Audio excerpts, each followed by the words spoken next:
ಕರ್ನಾಟಕ ನಿವೃತ್ತ ನೌಕರರ ವೇದಿಕೆಯ ರಾಜ್ಯ ಸಂಚಾಲಕನಾದ ಅಶೋಕ್ ಎಂ ಸಜ್ಜನ್, ನಮ್ಮ ರಾಜ್ಯ ಮಹಾಪ್ರಧಾನ ಸಂಚಾಲಕರಾದ ಶ್ರೀಯುತ ಎಂ ಷಣ್ಮುಖಯ್ಯನವರ ಜೊತೆಗೂಡಿ ರಾಜ್ಯ ಸಂಸ್ಥಾಪಕ ಸಂಚಾಲಕರೊಂದಿಗೆ ಹಾಗೂ ರಾಜ್ಯದ ಸಮಸ್ತ ಸರ್ವ ಜಿಲ್ಲೆಗಳ ಸರ್ವ ಸಂಚಾಲಕರೊಂದಿಗೆ ಈ ಮೂಲಕ ಪ್ರಕಟಣೆ ನೀಡುತ್ತಿರುವುದೇನೆಂದರೆ, ನಮ್ಮ ಕರ್ನಾಟಕ ನಿವೃತ್ತ ನೌಕರರ ವೇದಿಕೆ ಇಂದು ನಮ್ಮ ಬೆಂಗಳೂರಿನಲ್ಲಿರ್ತಕ್ಕಂಥ AG ಆಫೀಸಿಗೆ ಮೆಟ್ಟಿಲನ್ನು ಹತ್ತಿದೆ.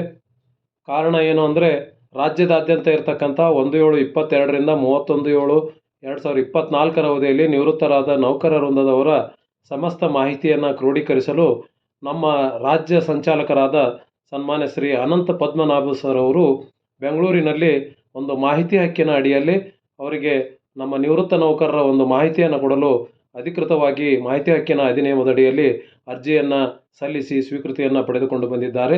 ಆ AG ಆಫೀಸಿನಿಂದ ಸಮಗ್ರ ಮಾಹಿತಿ ನಮಗೆ ತಲುಪಿದಲ್ಲಿ ಮುಂದಿನ ಒಂದು ಸರ್ಕಾರಕ್ಕೆ ಸಲ್ಲಿಸಬೇಕಾದ ಪ್ರಸ್ತಾವನೆಗೆ ಅನುಕೂಲವಾಗಲಿದೆ. ಈ ದಿಸೆಯಲ್ಲಿ ಸನ್ಮಾನ್ಯ AG ಸಾಹೇಬರು ನಮಗೆ ಬೇಗ ಒಂದು ಮಾಹಿತಿಯನ್ನು ಕೊಡ್ತಾರೆ ಅಂತ ವಿಶ್ವಾಸವನ್ನು ಇಟ್ಕೊಳ್ತಾ, ಆ ನಿಟ್ಟಿನಲ್ಲಿ ಬೆಂಗಳೂರು ನಗರ ಮತ್ತು ಬೆಂಗಳೂರು ನಗರದ ಸುತ್ತಮುತ್ತಲಿರ್ತಕ್ಕಂಥ ನಮ್ಮ ನೌಕರರ ವೇದಿಕೆಯ ಸಮಸ್ತ ನೇತಾರರು ಮತ್ತು ಸಂಚಾಲಕರು, ವಿಶೇಷವಾಗಿ ಶ್ರೀ ಅನಂತ ಪದ್ಮನಾಭ ಅವರಿಗೆ ನಾವುಗಳೆಲ್ಲ ಅತ್ಯಂತ ಚಿರಋಣಿಯಾಗಿದ್ದೇವೆ, ಅಭಿಮಾನದ ಅಭಿನಂದನೆಗಳನ್ನು ಅರ್ಪಿಸ್ತಾ ಇದ್ದೇವೆ. ಜೈ ಹಿಂದ್, ಜೈ ಕರ್ನಾಟಕ ಮಾತೆ.